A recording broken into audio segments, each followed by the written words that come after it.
ஜனங்க படுற பாடு கொஞ்சம் நெஞ்சம் இல்லை, அவ்வளோ கஷ்டப்படுறாங்க. எதுக்குன்னு கேட்குறீங்களா? டாஸ்மாக் கடைக்கு எப்போ போவோம், எப்போ சம்பள காசு வாங்குவோம், எப்போ வார காசு வாங்குவோம், எப்போ மாதம் வாங்குவோம், வாங்கி அங்கே எப்போ கொடுப்போம், அதை வாங்கி எப்போ குடிப்போம், எப்போ நிம்மதியாக படுப்போன்னு தான் யோசனை பண்ணுறாங்களே தவிர வீட்டில் இருக்கிற குடும்பம் எப்படி இருக்கும், எப்படி நடக்கும், பொம்பளைங்க என்ன பண்ணுவாங்க, பிள்ளைங்களுக்கு என்ன பண்ணுவாங்கன்னு அதை யாரும் யோசனை பண்ண மாட்டேங்கிறாங்க. கவர்மெண்ட்டை சொல்லி பிரயோஜனம் இல்லை, டாஸ்மாக் கடையை திறந்தது பிரயோஜனம் இல்லை.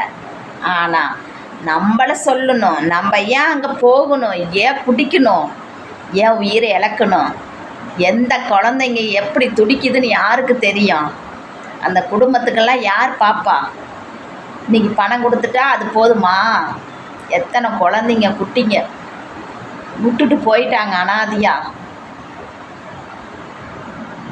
சாராய கடையை ஒழிங்கப்பா, டாஸ்மாக் கடையை எடுங்கப்பா.